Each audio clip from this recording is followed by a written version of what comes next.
Guys, we've got a new convert in. This is Rain. She's about 4.5, 5 months old, I think. Let's see if she's got her teeth. Yeah, probably about 5 months old.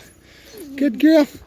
But she came in with a underdeveloped socialization. And this is a great example of a dog, a lot of fear, a lot of insecurity. It's a great example of what somebody's going to do when they don't do things right, okay? They did the old humanizing the dog, anthropomorphizing, or whatever the big word is. I just call it humanizing. And they spend too much attention on the dog. They talk to it like it's a human. And it's hard to resist these eyes, because she's got eyes that she just pierces right through you. And so people that don't know any better, and it happens a lot, it's nothing that's unusual, believe me, coddle the dog and treat it like it's a child. And they foo-foo the dog too much, give it too much attention as far as their voice tone. Oh, my little baby, and they talk to it like it's a human child. If you do that to a dog, you end up making a neurotic mess. In this case, Rain is very insecure, very fearful, afraid of everything. So you can look at it as lack of socialization, meaning people, places, and things, and exposure to environment. But you can look at it more about the wrong way to treat a dog. Best way to treat a dog is to kind of ignore them, let them figure things out on their own, and don't give them too much attention and coddle a dog. If you coddle a dog, that's what happens. They suck into you, and they end up having no security of their own. They don't have any strength, right? So now I've got to try to recover this dog. And as I was telling the owner, you're paying me for my time, so I'm going to recover best I can mentally, do the best I can by her. But she really can't learn much until she does not have the fear base, right? She's got a lot of fear running through her. She's not going to learn that well. So right now I'm just starting with the hot dogs. This is the second day, maybe even a third day that she's been here. And I've just really taken it real slow. I've just robbed her of attention. I'm not going to coddle her. I don't pay attention to her too much. She's so used to getting all that when she looks with those little doe eyes. And her family ended up coddling her too much, is my opinion. Come on, bro. Good girl, good. All right, come on, let's go. Good girl. So how you treat them is very important. And in a dog's world, they don't have verbalization. They don't get treated like a human. They end up having a lot different communication with voice tone and everything else, with body language, right? Because they don't verbalize. And she's very intelligent, so that's some of the problem. You got a very intelligent dog.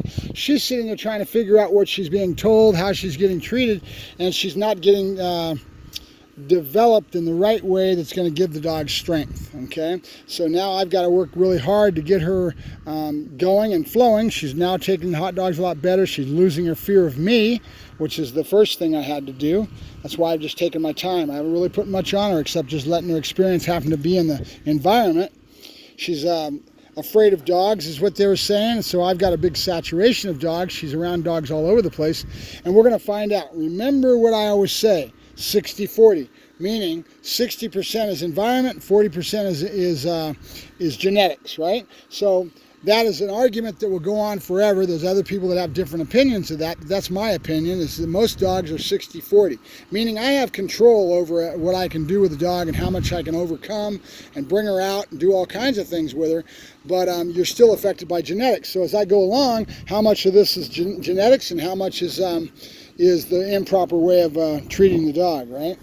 And believe me, this is not uncommon. This is very common, especially I see it with young couples, because the lady of the house really wants a child, right?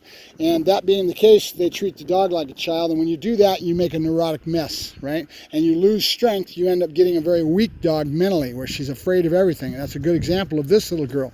So now the question is, how much, with my skill level, can I recover the dog? You don't know until you start working on it. You remember Aurora? Aurora had all kinds of behavior problems, and I recovered her pretty well. But then again, you have those critical development periods that if you miss them and don't do things right, that you end up having some of this that will stick with her for the rest of her life. So we're going to find out with time. And I've been called a liar a lot of times too, where a dog will end up bouncing back and be 110%. And that's not an unusual thing to happen either. So you just don't know until you start working the animal. So what's all that about, huh? Good girl. Good girl. You don't get it? Nope. Nope. And she has no idea what markers are or anything else. She's just starting to learn that food's in my hand when I give her that little hand signal, right?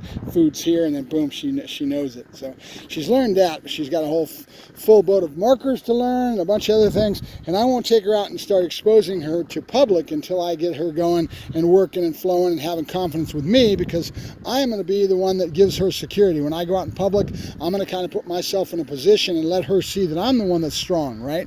I will take care of this for you. I got you. And I kind of tend to ignore them a little bit at the same time, but at the same time, my whole body language, my being when I'm out there presents something the dogs can see and sense from me, strength, that they don't have to worry about it, that I'm there to help them out, right? I don't do it in a way that coddles a dog, good, but I do it in a way that's that builds strength. Everything's about trying to make sure that I build strength within the animal to get them to come out of this little thing. Good girl. They've been teaching you tricks, huh? Did they teach you some tricks? Good girl. All right, I'll let you go. So this is Rain. She just came in a couple, 2-3 days ago, and we'll be working her towards her final development and see how well we do within a month, right? As I tell people, they're paying me for my time, so I will do the best job I can. And it's not about heel, sit down, stay. It's more about mentally recovering the animal, give her the strength I need so that we can start giving her some behaviors and things that we teach her, right?